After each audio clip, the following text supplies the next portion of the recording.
Nos tenemos que meter de lleno en otro de los temas también interesantes a nivel mundial, porque el mundo está hablando de lo que está ocurriendo con los abusos dentro de la Iglesia Católica y de lo que está pasando en el Vaticano, la decisión que ha tomado el Papa de pedir medidas contra la plaga de abusos sexuales, de reunir a representantes de iglesias de más de 140 países y además a víctimas de casos de abuso sexual, a víctimas que ya están teniendo que contar el calvario que en muchos momentos han tenido que vivir. Estoy en comunicación vía Skype con nuestra corresponsal desde Roma, Elisabetta Piqué. Elisabetta, ¿cómo estás? Viviana te saluda.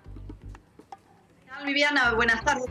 Siempre es un placer escucharte y recibirte. Bueno, el mundo, yo decía, está hablando de lo que está ocurriendo en el Vaticano, las declaraciones de los protagonistas, las primeras reacciones, palabras muy fuertes de parte de la Iglesia y de los propios abusados, ¿no? Sí, la verdad es que si te hubieran dicho hace 5 años que iba a pasar esto, acá en el Vaticano nadie te iba a creer.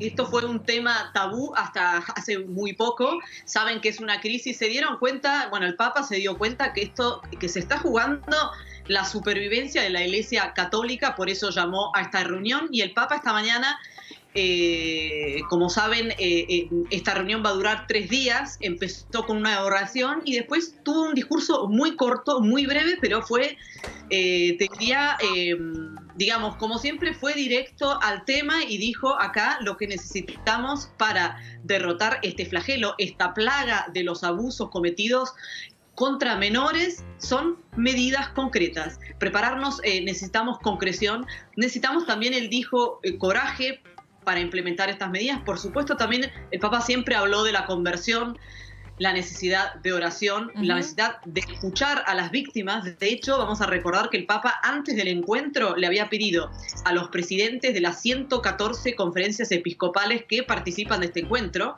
que es un encuentro que nunca ocurrió en la historia, es totalmente sin precedente de encontrarse con víctimas. Bueno, hubo quienes lo hicieron, quienes no. Sabemos que hay víctimas que nos dijeron, bueno, el presidente de la Conferencia Episcopal Española, por ejemplo, que no se había reunido con víctimas. Bueno, para todos aquellos que no hicieron los deberes como le había pedido el Papa, esta mañana en el aula donde se tiene esta cumbre, pasaron un video que los periodistas no pudimos ver, pero sí nos pasaron los textos, sí, con 5 testimonios de 5 víctimas de los 5 continentes, y esto es una señal, lo explicaba después, lo explicaba hace muy poco en una conferencia de prensa el padre Lombardi, para señalar que la Iglesia entendió que esto no es el tema, esto pasa en Estados Unidos, es un tema anglosajón, en Chile, no es un problema global, claro. Hay que darle una respuesta. Elisabetta, esos testimonios, ahí te perdí un poco tu contacto, pero de paso aprovecho para preguntarte, esos testimonios de 5 víctimas de abuso por parte de personas de la Iglesia, me imagino lo crudos y lo fuertes que deben haber sido. A ver si ella nos escucha. Ellos brutales. Ahí está.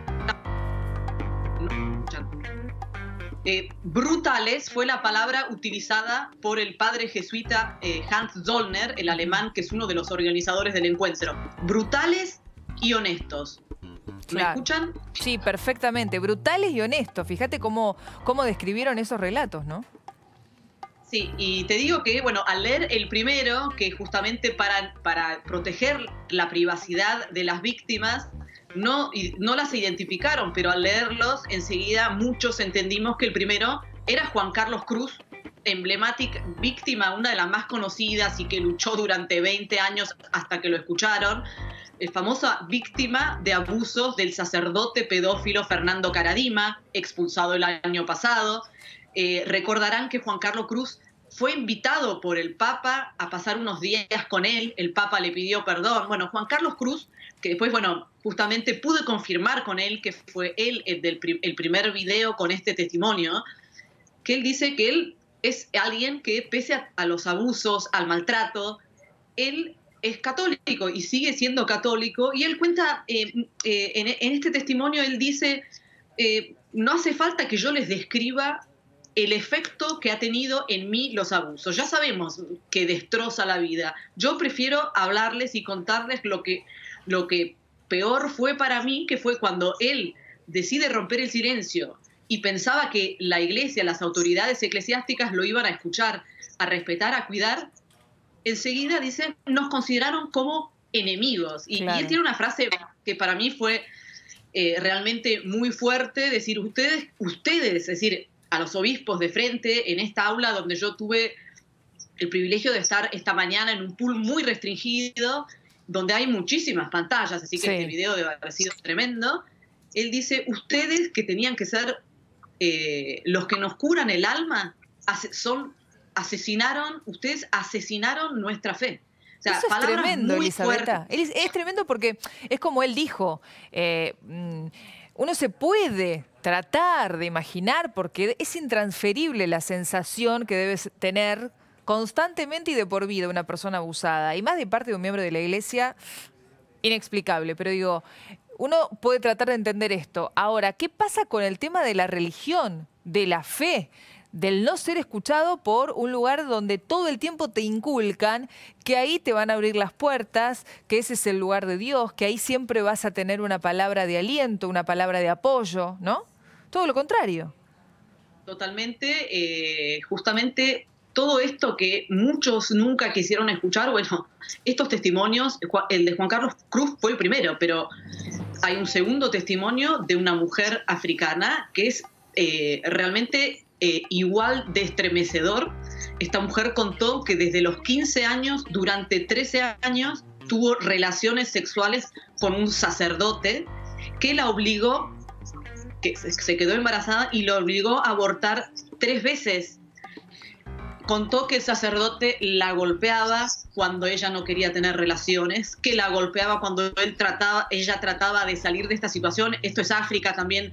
Ella cuenta un tema económico, que dependía económicamente de ese sacerdote, y cuando ella trataba de tener un novio, salirse de esta situación, la golpeaba. Bueno, el testimonio de ella también es tremendo. Dice, bueno, obviamente mi vida ha sido arruinada. Después hay otro testimonio que se escuchó de un sacerdote de Europa del Este que fue abusado siendo adolescente por otro sacerdote, y él también cuenta que porque en el tema del abuso, obviamente, normalmente las víctimas se dan cuenta de este horror mucho más tarde, Claro, mucho más tarde, y se atreven a decirlo. Bueno, y él también cuenta cuando sale a decírselo a su obispo, a decírselo al mismo sacerdote, bueno, ignorado totalmente, además atacado.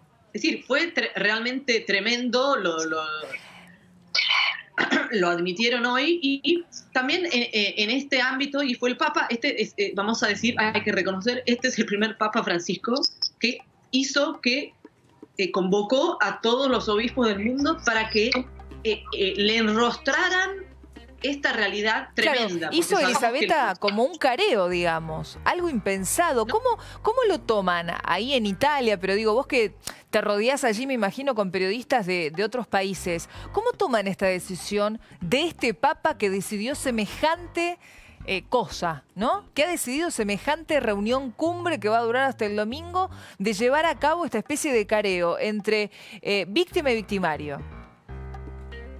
Sí, ojo, tampoco es tan careo, porque esta presencia de las víctimas fue a través de un video. Bueno, en realidad en la sesión de la tarde iba a haber una presencia de víctimas verdadera en la sesión, así que no, creo que está bien, está muy bien utilizado el término que decís. Esto...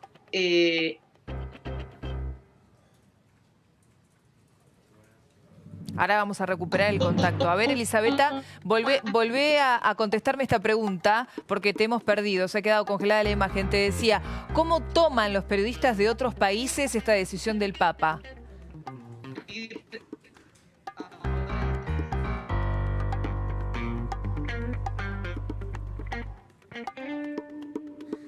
Ay, qué lástima, perdimos el contacto nuevamente con ella. Se ve que la señal, ¿no?, de Skype nos está jugando una mala pasada. Quizá podemos recuperar el contacto, pero sabemos que ella también está trabajando. Es sin duda algo a nivel mundial que está generando una repercusión nunca antes vista, medidas concretas, lo que están diciendo los abusados, ¿no? Hay testimonios muy fuertes que recién Elisabetta nos decía, de un chileno, de un español, de decirles en la cara a los sacerdotes lo que les han hecho padecer, no solo a nivel físico y psicológico, sino también hasta descreer de la religión. Los han llamado asesinos religiosos. Es tremendo, una cumbre fundamental que reúne